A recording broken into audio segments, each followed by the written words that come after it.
What's that sound? It's For Amusement Only, the EM and Bingo Pinball Podcast. Welcome back to For Amusement Only. This is Nick Baldridge.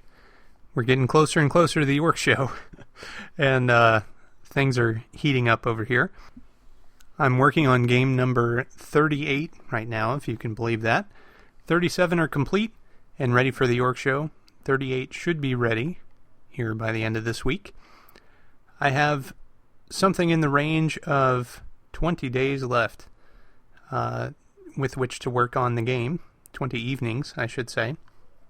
So things are getting a little animated over here. There's lots of playtesting going on.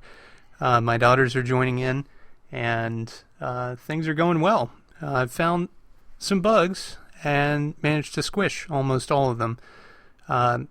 The outstanding bug that I have is with replay reset on Showboat. Showboat is the only 6-card that United produced. It's a beautiful game, but when you push the replay reset button on every other game, it throws it into tilt, simulates turning off and on, and then removes all the credits on the replay register. Unfortunately, on Showboat only, for no apparent reason, which uses the exact same code as the other games, when you push replay reset, it will cycle as if you turned it off and back on, and will not reduce any credits. Doesn't matter how many times you hit it. So, that needs a little tweak. But aside from that, the only other bug that I'm running into right now is with Mississippi Showboat. Mississippi Showboat was the last game that Bally had on test, or that they made samples of, I'm not sure which. It was produced in 1981, and there's only one example known to exist in the entire world. The photos that exist of it on IPDB are very, very blurry, or taken from a far enough distance away that reproducing it is very difficult. I managed to get a somewhat workable copy of the back glass by adjusting those photos as well as I could. One of the photos of the back glass, the entire image was doubled, like it ghosted, like on old negatives where you have a second image on top of it. So the work was very tedious to get it to function, but it does in the multi-bingo. The issue that I have with it is the special feature of the game. So Mississippi Showboat is a 6-card, just like Dixieland, but with an added feature. When you push the C button to collect your credits at the end of gameplay, instead of immediately scoring, it will instead lift a 6th ball. The 6th ball is guaranteed if you put in more than 12 credits, or 12 nickels, or 12 quarters, or however the machine is set, 12 coins. So the 12th coin and up to 17 will allow you to use that 6th ball to score on individual cards. For each additional coin that's input, that 6th ball will score on the next card. So your 12th coin, for example, you get your 6th ball, and it scores on card number 1 only. The next nickel will allow it to score on card number 2 and card number 1, and so on. So the issue I have is that the 6th ball just doesn't lift sometimes. It doesn't do it all the time, and I think it's tied to how many coins have been input. But I'm not certain yet. So the multi-bingo will have, as I mentioned, at least 38 games. Maybe one or two more if I can swing it, but I'm not going to count my chickens before they hatch here.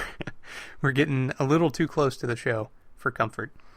But those 38 games comprise almost all of the 6 cards that Bally either produced or not, and the United 6 card, as well as some early games, including Palm Beach, Frolics, which is a 6 card with advancing odds, Bally Beauty, Beach Club, and games like Circus and Stars from United.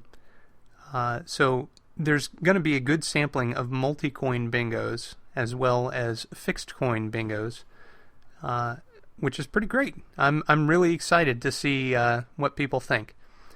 At the moment, what I'm doing is working on fit and finish, polish type stuff.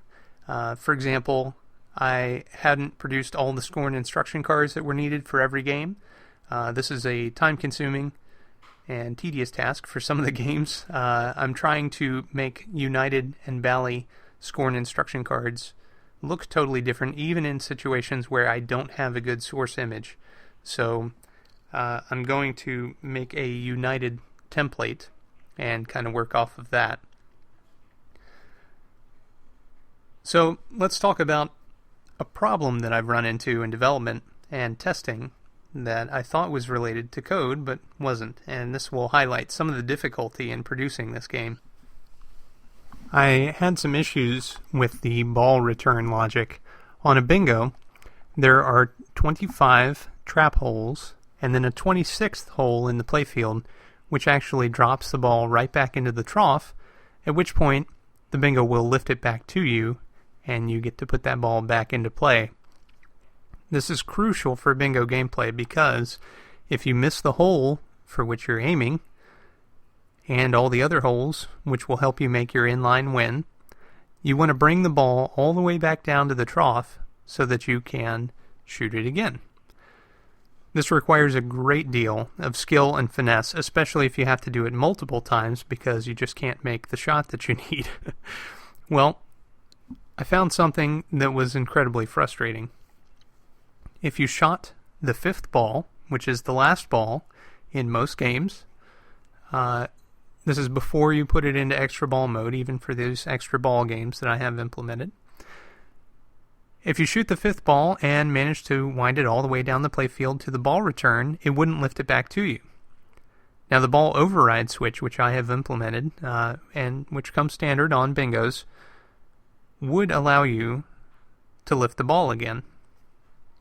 So my code worked to a point, but it wouldn't automatically return the ball to you, and this only happened on the last ball in play. So I went through and dug into the portion of code which should have controlled it, and I got to the point where it should have been lifting it, but it wasn't. And I could debug and print all day various lines where it should have been executing, and each of them functioned up until the very last conditional, which was if the shooter lane is active, don't lift a ball. So for some reason, it thought the shooter lane was active, or so I thought. But actually it was failing on the line directly above that, which was the ball gate. Now the ball gate is a switch itself, unlike on many flipper games where the ball gate is simply a flap that allows the ball to pass through but will not allow it to pass back the original way, so it's a one-way gate. The gates in bingos actually contain a switch, and that switch is crucial for helping the game keep track of how many balls have been played, and especially for games with features that time out. As the ball passes through the gate, it will activate the lifter start relay, and it will trip any trip relays which are associated with those features that I mentioned. So, for example, if you have a selector feature, or you have the magic screen feature, or mystic lines, or any of the moving numbers features, or special advantage features like the selector, those all time out with a trip through the ball gate. Well, that switch came misadjusted after hundreds and hundreds and hundreds of games that I tested. So it took me an embarrassingly long time to find that, but once I did, it corrected all of my lifter problems except for the fifth ball return. In order to fix that, I had to add an extra conditional in my ball lift logic.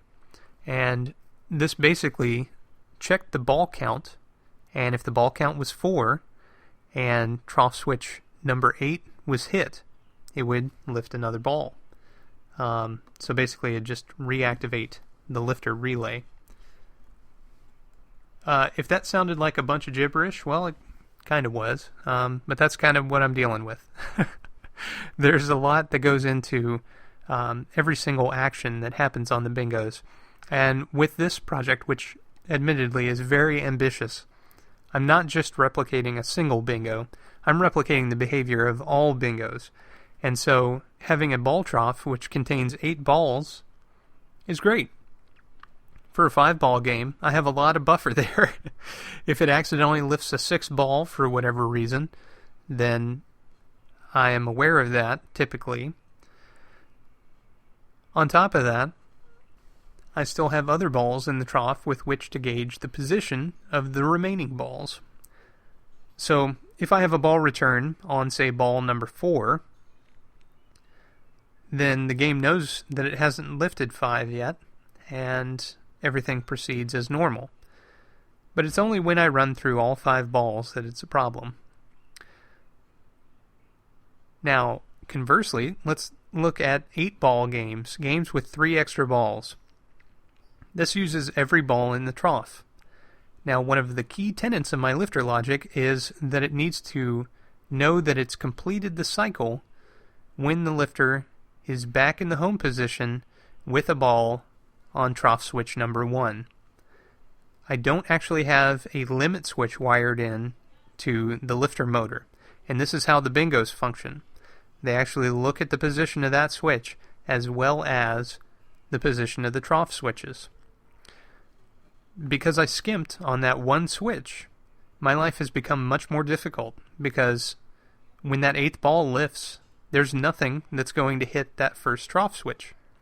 It's not a normally closed switch. Now, a couple things I could do. I could flip the switch around and make it normally closed, and when a ball lands on it, it's normally open. That's one idea, and it would probably work, except when it didn't, and then it would be really frustrating. But let's think about this logically. What else could I do? The ball has lifted, the 8th ball. The relay is engaged saying, hey, keep lifting another ball. But I know that the ball is on the shooter lane. So at that point, I can kill the lifter relay because there's nothing else for it to lift. It doesn't have to return back to the home position. And yes, that last lift, the noise ends about halfway through what it normally would have. But I'm not wearing out that lifter motor, and I'm not holding that relay closed for way too long of a time. So there's a nice trade-off there. If that ball lands back in the ball return, then it has to know to lift it again. Now, unfortunately, with the ball lift logic that I have by default, it checks the position of trough switch number 1. Well, I just said the lifter would time out before it returned back to the home position. When it does this, there is actually a piece of metal that is in the way of the balls in the ball trough and trough switch number 1. There's no way for it to physically get to trough switch number 1, so the game doesn't know that there's a ball waiting to be lifted. This is unfortunate. So I had to add yet another path if the 8th ball is returned, which would cause the lifter to activate until it loaded that ball back in the shooter lane. This works. All is well. So, that's where I'm at, basically, is fixing bugs like that. All the bugs that are outstanding have been fixed except the 2 I mentioned at the top of the show with Mississippi Showboat and Showboat. Both have Showboat in the name. Maybe that's got something to do with it. But this game is fantastic, and I cannot wait to show it off. I have a feeling that at least it won't be hated. So there's that. If you do plan on coming by, let me know if you have time, and I'll be on the lookout for you. And just let me know which day you'll be there. I'll be there Thursday for setup, Friday and Saturday. Remember that I'll be giving away t-shirts for anybody who can make a 4 in a line on any of the bingos in Bingo Row, not just the multi-bingo. So pick your favorite and go to town. Now, shirts will be available on a limited basis only. Unfortunately, I won't have the luxury of having unlimited shirts. So I'm going to do my best to limit the number that are given out on each day, Friday and Saturday, so that I'm certain that I have enough for each day. For my featured game today, I thought I'd talk about one of the games that I implemented in the multi-bingo. This is a special game that was never fully produced. Apparently some samples were made, and one backlash photo that was taken on an angle and with a bright flash exists. But that's all we know. I've heard that there's at least one that's out there in the world, but I've never seen it. No paperwork exists, and so I was a bit in the dark when creating this game. But what I've done is create my own bingo rule set. The game is Hole-In-One, and it's a Bally 6 card. And from the back glass, there's a single-digit credit meter, just like the credit wheel on any EM flipper game. There's 6 cards, and then there is a golfer rating on the left. There's good, excellent, and superior. So the rule set that I created is any 3 in the line will win you a single replay, 4 in a line gets you 2 replays, and 5 in a line gets you 3 replays. On top of that, your maximum win will light either good for 3 in a line, excellent for 4 in a line, or superior for 5 in a line. Now, I mentioned Hole-In-One is a golf theme, and it's the only golf-themed bingo that ever was produced or contemplated. There's one game that is on the Bally production lists that has never been found or spoken of, and that is Apollo Ball. If anybody has any information about Bally Apollo Ball, which is supposedly a 6 card, please contact me and let me know. I would like to implement it, but I don't know a thing about it. So there's a lot to be done, obviously. But Hole-In-One is fantastically challenging to get a superior rating. And of course your rating resets with each game. So getting that 5 in a line gets you more than just replays. It also gets you accolades. There are not many games that do that, at least in the Bally series. Well, that's all for tonight. Thank you very much for listening. My name again is Nick Baldridge. You can reach me at foramusementonlypodcast@gmail.com, or you can call me on the Bingos line. That's 724-BINGOS1, 724-246-4671. You can listen to us on iTunes, Stitcher, Pocket Casts via RSS, on Facebook, on Twitter at Bingo Podcast. You can follow me on Instagram, also at Bingo Podcast, or you can listen to us on our website, which is foramusementonly.libsyn.com. Thank you very much for listening, and I'll talk to you next time.